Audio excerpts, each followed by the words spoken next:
Assalamualaikum Bu Erna. Waalaikumsalam Bu Agus. Iya, makasih ya Bu udah meluangkan waktunya untuk percakapan kita ini ya Bu ya. Insya Allah kita nggak akan lama nih Bu, cuma 10 sampai 15 menit. Apa nih yang mau Ibu Erna bicarakan saat ini Bu? Iya nih Bu Agus, sebenarnya begini Bu, sudah satu semester pembelajaran di kelas 7 di SMP saya. Namun ada 3 orang siswa yang belum lancar membaca dan menulis. Pastinya berat bagi saya kan Bu, mengingat saya guru mata pelajaran bahasa Inggris di SMP tempat saya bertugas. Masih ada siswa yang belum lancar membaca dan menulis, apalagi masih ada yang belum mengenal 26 huruf alfabet dengan tuntas, gitu Ibu.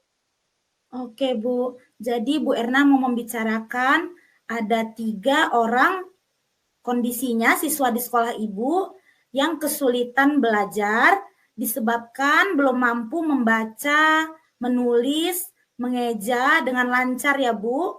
Bahkan belum kenal 26 huruf alfabet dengan tuntas. Padahal udah kelas 7 SMP ya Bu. Jadi ini Iya, sekitar usia 13 tahun ya Bu ya. iya Bu, betul Bu Agus. Seperti itulah Bu. Saya kewalahan Bu menghadapi 3 anak saya ini karena sudah duduk di bangku jenjang SLTP tapi belum mampu membaca dan menulis dengan lancar. Begitu Bu. Oke Bu Erna, kita kan cuma punya waktu pendek ini ya Bu Erna ya. Jadi Bu Erna kira-kira ingin mendapatkan apa nih dari percakapan kita Bu? Gini Bu Agus, saya ingin sekali supaya ada yang teman membantu mencarikan solusi untuk ketiga siswa saya ini Bu, agar mampu mengenal huruf, membaca dan menulis sehingga lancar dan tidak mengalami kesulitan lagi dalam mengikuti semua mata pelajarannya. Begitu Ibu Agus. Oh, oke Bu. Jadi intinya Bu Erna ingin mencari jalan keluar atau solusi dari permasalahan 3 orang siswa Ibu ini agar mampu membaca dan menulis dengan lancar dan mudah mengikuti mata pelajarannya di sekolah ya Bu. Iya, iya Bu, betul sekali. Maksud saya begitu Bu Agus, agar siswa saya lancar dan bisa mengikuti pembelajarannya. Oke Bu Erna. Jadi berdasarkan hasil pengamatan Bu Erna selama kurang lebih udah 6 bulan ya Bu, 1 semester ya. Iya Bu. Tentang 3 siswa Ibu ini yang belum bisa membaca, belum bisa menulis dengan lancar di usia 13 tahun jenjang SMP.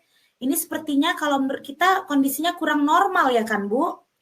Dan jika kita misalkan nih Bu dari level 1 sampai level 10, menurut Bu Erna sekarang ketiga murid Ibu ini di level berapa kira-kira Bu? Eh, Ketiga murid saya itu agak beragam juga Bu. Dari ada 2 yang sudah mulai bisa mengeja, terus terang ada 1 yang belum mengenal 26 huruf alfabet itu dengan tuntas. Jadi menurut saya di level 1 ada 1 anak dan di level 2 ada 2 anak Bu. Sekitar level 1 dan 2 lah begitu Bu Agus. Oh, baiklah Bu. Berarti sekarang di level 1 dan 2 ya Bu.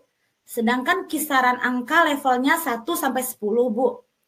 Sepertinya kalau faktanya seperti ini dalam waktu dekat kita udah mau ujian akhir semester nih ya Bu ya. Sulit mencapai level sempurna atau 10.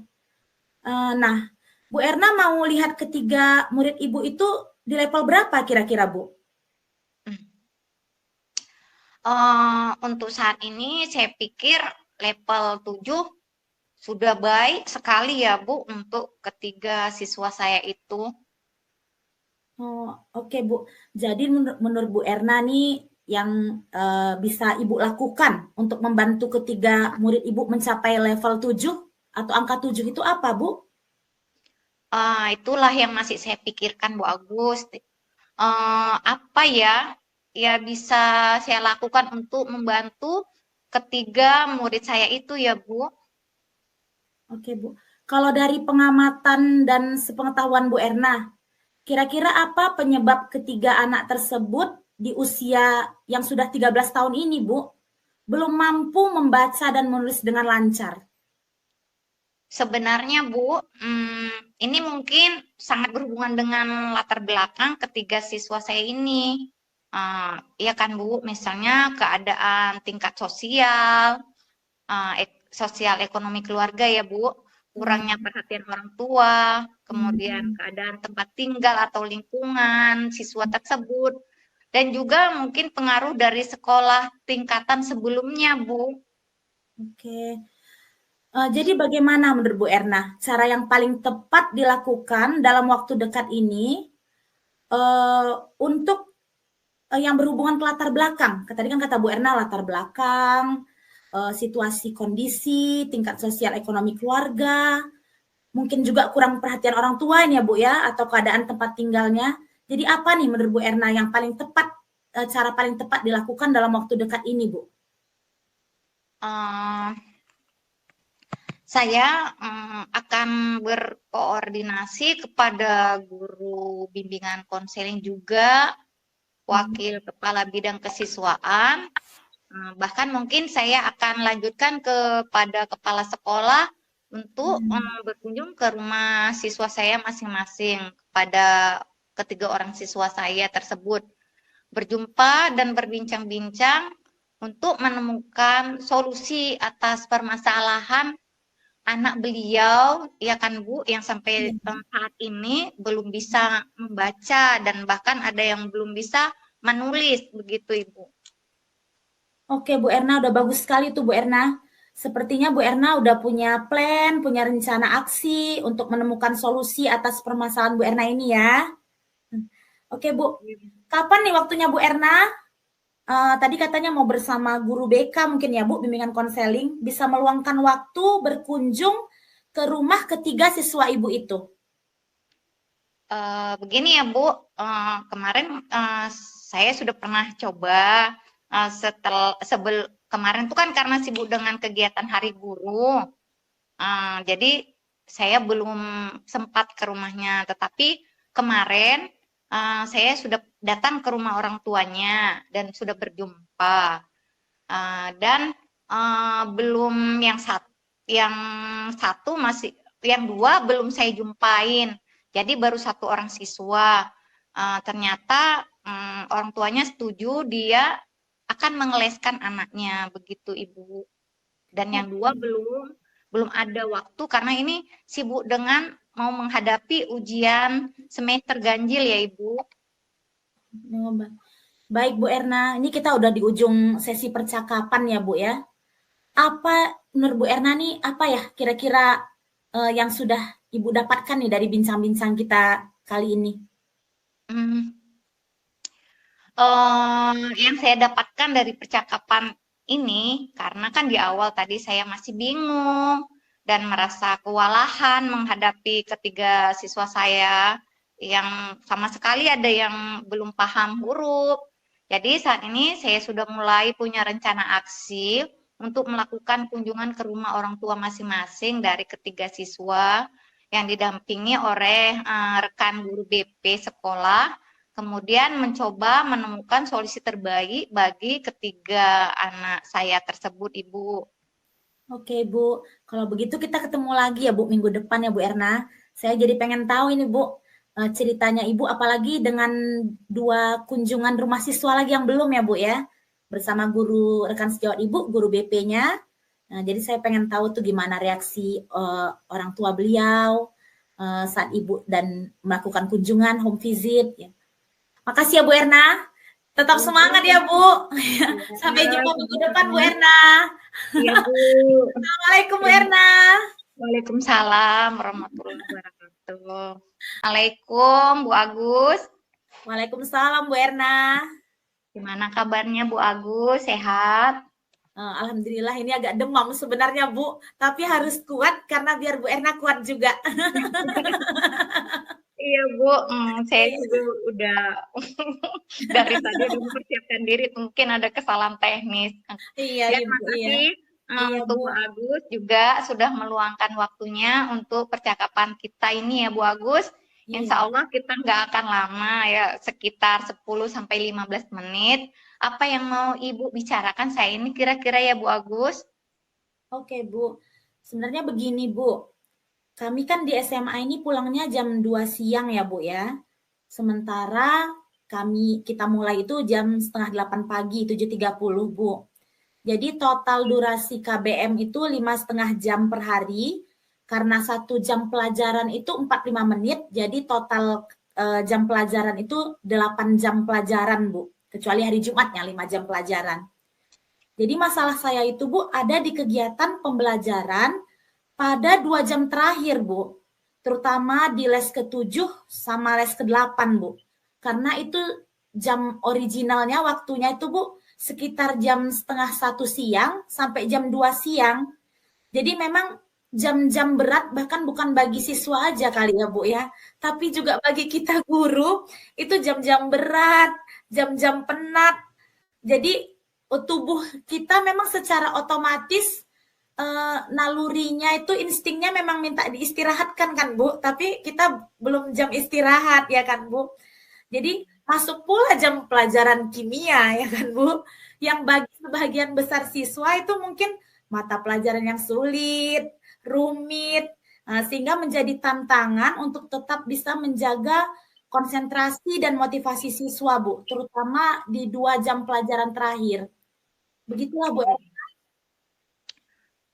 Oke, iya Bu Agus. Jadi yang Bu Agus mau bicarakan tantangan yang Ibu hadapi di 2 jam terakhir ya Ibu untuk bisa tetap menjaga konsentrasi dan motivasi para siswa di kelas yang Ibu ampu ya Bu Agus. Betul sekali Bu. Jadi sebenarnya Bu, saya sudah menerapkan pembelajaran sosial emosional Bu, dengan melakukan teknik relaksasi yang teknik stop Bu, yang diiringi musik instrumen, yang bernada rileks, tenang gitu Bu. Jadi stop itu seperti kita pelajari bersama, sudah kan Bu, kita ketahui bersama. Stop itu jadi S itu stop, menghentikan semua kegiatan sejenak. Kemudian T-nya take a breath, ini kayaknya bahasa Inggris Bu Erna nih. Jadi mohon maaf Bu kalau pronunciation atau spelling saya salah-salah ya Bu. Take a breath berarti tarik napas dalam-dalam. Terus yang O-nya observe ya Bu ya. Jadi mengamati, merasakan respon tubuh agar merasa lebih nyaman untuk ngusir stres, penat dari aktivitas atau rutinitas kita masing-masing. Jadi agar muncul ketenangan dalam diri. Kemudian P-nya proceed, melakukan udah semuanya dilakukan, akhirnya kita kembali ke aktivitas, melanjutkan aktivitas kembali ya Bu ya. Alhamdulillah Bu, ini efektif sih sama 35, karena satu rombel itu di SMA kami 36 anak Bu. Sepertinya insya Allah ini efektif Bu sama 35 anak di kelas 11 MIPA X lah gitu kita sebutkan ya Bu ya. Pada siswa yang berinisial Y, tapi ada satu siswa yang siswa kita sebut aja lah Bu, berinisial Y ini nggak efektif Bu. Jadi sepertinya anak ini tetap kurang berminat, tetap kurang fokus, nggak konsentrasi, dan nggak ada kemauan belajarnya Bu. Begitu Bu Erna. Iya Bu, kita kan cuma waktu pendek nih ya Bu Agus ya. Bu Agus ingin mendapatkan apa dari percakapan kita ini kira-kira ya Bu Agus, karena waktu kita kan cuma pendek. Iya Bu. Ini Bu, saya pengennya Bu membantu mencarikan solusi untuk murid saya yang satu ini Bu, agar ada semangat belajarnya, ada rasa ingin tahunya Bu dalam kegiatan pembelajaran. Jadi anak ini nggak pasif Bu, bisa aktif. Dan menurut saya hal ini sangat penting Bu, karena mengingat anak ini udah kelas 11 SMA, kalau kita dulu kelas 2 ini Bu, 2 SMA, dan sudah bagi jurusan Bu. Jadi anak ini ada di jurusan IPA Bu.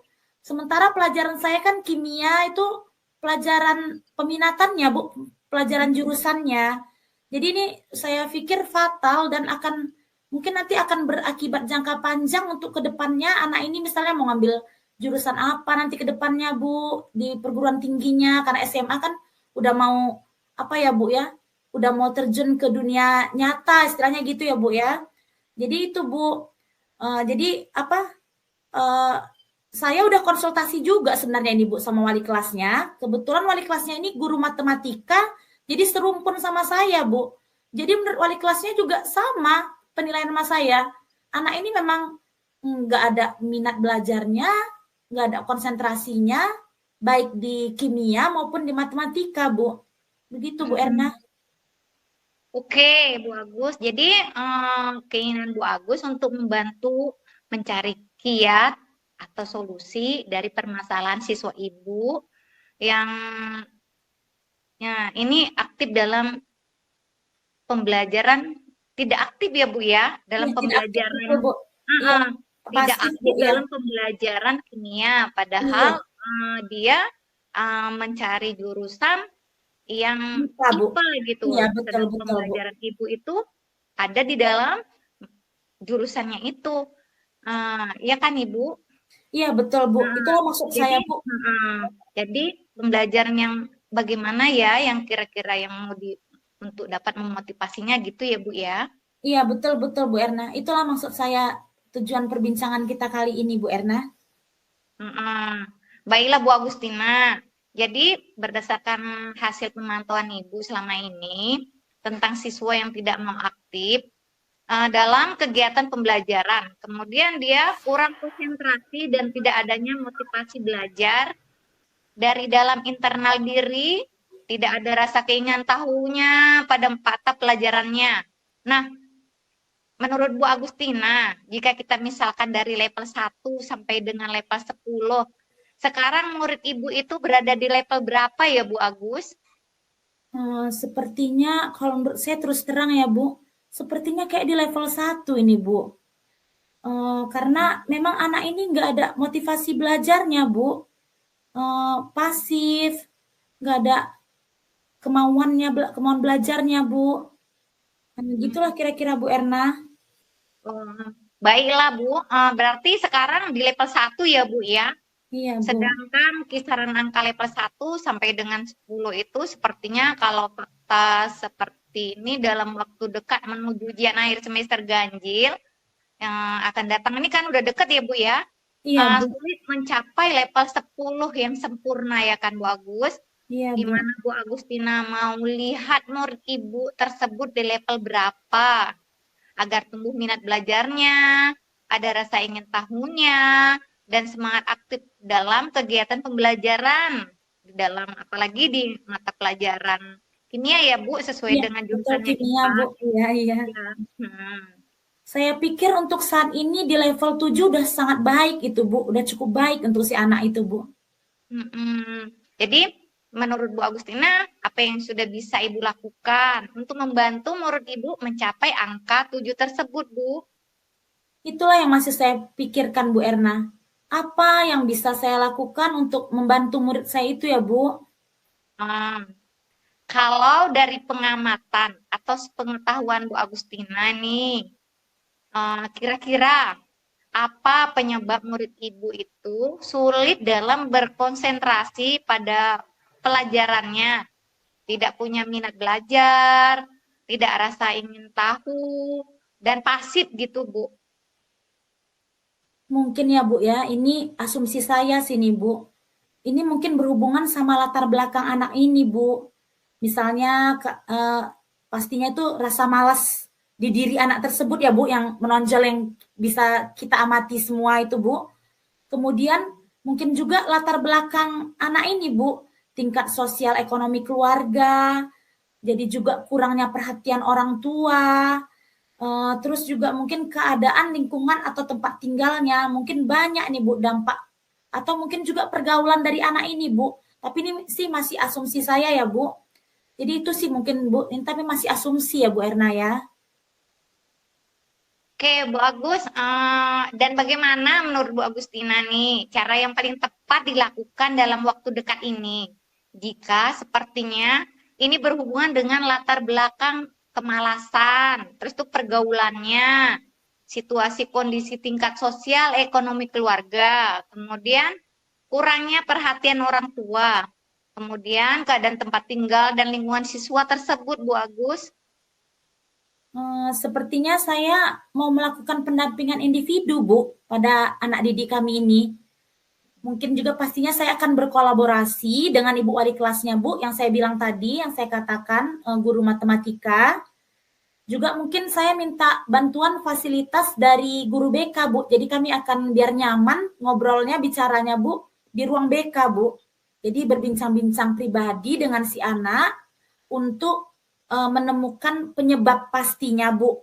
Dan juga mencari, insya Allah mencari solusi ya, Bu ya, dari permasalahan anak kita ini, Bu. Oke, Bu Agus. Bagus sekali itu ya Bu Agustina. Sepertinya Bu Agustina sudah punya plan atau rencana ini untuk aksi, untuk menemukan solusi atas permasalahan ibu ini ya terhadap anaknya. Oke, Ibu, kira-kira kapan nih waktunya Bu Agustina? Kemudian tadi ada kolaborasi ya dengan wali kelasnya, yaitu guru matematika kebetulan ya Bu. Iya, Kemudian Bu. difasilitasi dengan guru BK. Nanti juga akan menanyakan tentang siswa tersebut langsung di ruang BK. Bisa meluangkan waktu untuk melakukan pendampingan individu ya gitu ya Bu. Menurut Bu Agus seperti itu ya. Iya, betul, Bu. Iya. Hmm. Gimana itu tuh selanjutnya Bu Agus? Ini kayaknya selanjutnya, Bu, saya langsung mau nentukan waktunya aja ini, Bu Erna. Jadi Hmm. secepatnya ya, Bu ya. Karena mengingat kita udah mau ujian akhir semester kan, Bu kan. Jadi kalau bisa, Bu, lebih cepat lebih baik. Sepertinya besok itu saya udah melakukan pendampingan individu, Bu, sama anak ini, Bu. Jadi tadi sudah saya, karena kita juga baru siap hari guru kan, Bu, tadi sudah saya konsultasikan ke wali kelasnya dan langsung ke guru BK. Insya Allah besok kami akan panggil anak itu dan kami akan melakukan pendampingan individu, Bu. Oke. Baiklah Bu Agustina, karena kita sudah di ujung sesi percakapan ini ya Bu. Apa yang sudah Ibu dapatkan dari bincang-bincang kita ini kira-kira ya Bu? Oke, Bu. Uh, Iya. Yang saya dapatkan dari percakapan saya kali ini dengan Bu Erna, tadi kan di awal tuh Bu saya masih bingung. Saya merasa kewalahan nih dengan satu anak ini kok beda dari yang lain. Yang lain bisa dengan teknik relaksasi stop sudah bisa kembali fokus, kembali konsentrasi, kembali semangat. Tapi kok ini beda nih anak ini kok enggak gitu Bu. Jadi saat ini saya udah mulai punya plan rencana aksi untuk melakukan pendampingan individu bersama ibu wali kelasnya. Difasilitasi nanti guru BK, kita pakai ruangan BK Bu biar nyaman, ber-AC di ruangan itu dan bersifat pribadi juga kan Bu. Jadi anaknya juga bisa terbuka insya Allah nanti karena privacy ya kan Bu, nyaman suasananya. Jadi saya mencoba nanti insya Allah kita menemukan inti dari permasalahan baik penyebabnya maupun solusinya Bu. Begitu Bu Erna. Iya Bu Agus, kalau begitu kita ketemu lagi nih minggu depan ya Bu Agus. Saya mau jadi tahu seperti apa cerita Bu Agus untuk kolaborasinya dengan rekan sejawatnya yaitu Ibu Serumpun ya, Ibu Wali Kelas siswa yang bersangkutan Ya. saat melakukan nanti pendampingan individu dan juga bagaimana reaksi anak tersebut, juga apa ada solusi atau kesepakatan untuk menuntaskan permasalahan murid ibu nanti pada setiap mata pelajarannya. Oke ya Bu Agus, terima kasih atas waktunya. Sampai kita bertemu di minggu depan ya Bu Agus. Oke Bu Erna. Ya, makasih Ya. banyak. Assalamualaikum Bu Agus. Sama-sama Ibu. Waalaikumsalam Bu Erna.